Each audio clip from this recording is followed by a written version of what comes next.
L'Évangile de Jean chapitre 12. 6 jours avant la Pâque, Jésus arriva à Béthanie, où était Lazare, qu'il avait ressuscité des morts.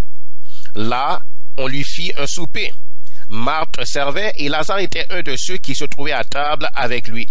Marie, ayant pris une livre de parfum de nard pur de grand prix, oignit les pieds de Jésus et elle lui essuya les pieds avec ses cheveux.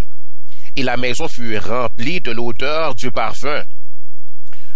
Un de ses disciples, Judas Iscariote, fils de Simon, celui qui devait le livrer, dit: « Pourquoi n'a-t-on pas vendu ce parfum 300 deniers pour les donner aux pauvres? » Il disait cela non qu'il se mit en peine des pauvres, mais parce qu'il était voleur, et que tenant la bourse, il prenait ce qu'on y mettait.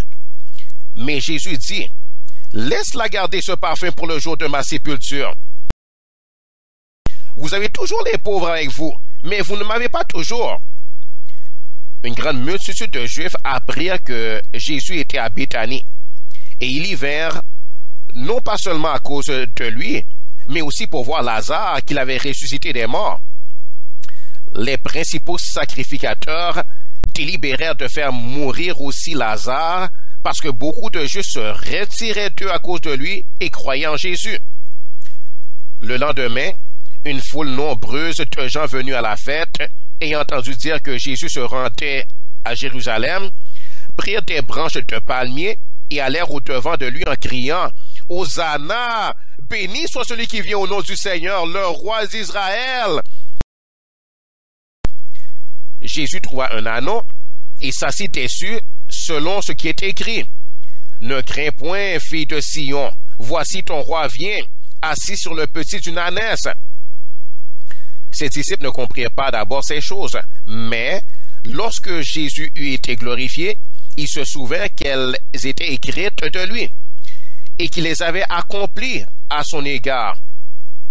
Tous ceux qui étaient avec Jésus, quand il appela Lazare du sépulcre et le ressuscita des morts, lui rendaient témoignage, et la foule vint au-devant de lui, parce qu'il avait appris qu'il avait fait ce miracle. Les pharisiens se dirent donc les uns aux autres: « Vous voyez que vous ne gagnez rien. Voici le monde est allé après lui. » Quelques Grecs, du nombre de ceux qui étaient montés pour adorer pendant la fête, s'adressèrent à Philippe de Bethsaïda en Galilée et lui dirent avec instance: « Seigneur, nous voudrions voir Jésus. » Philippe alla le dire à André, puis André et Philippe le dirent à Jésus. Jésus leur répondit: « L'heure est venue où le Fils de l'homme doit être glorifié.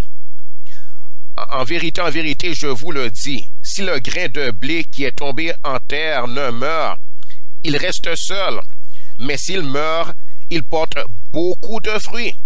Celui qui aime sa vie la perdra, et celui qui hait sa vie dans ce monde la conservera pour la vie éternelle. Si quelqu'un me sert, qu'il me suive, et là où je suis, là aussi sera mon serviteur. Si quelqu'un me sert, le Père l'honorera. Maintenant mon âme est troublée, et que dirai-je? Père, délivre-moi de cette heure. Mais c'est pour cela que je suis venu jusqu'à cette heure. Père, glorifie ton nom. » Et une voix vint du ciel: « Je l'ai glorifié, et je le glorifierai encore. » La foule qui était là et qui avait entendu disait que c'était un tonnerre. D'autres disaient: « Un ange lui a parlé. » Jésus dit: « Ce n'est pas à cause de moi que cette voix s'est fait entendre, c'est à cause de vous. Maintenant a lieu le jugement de ce monde. Maintenant le prince de ce monde sera jeté dehors.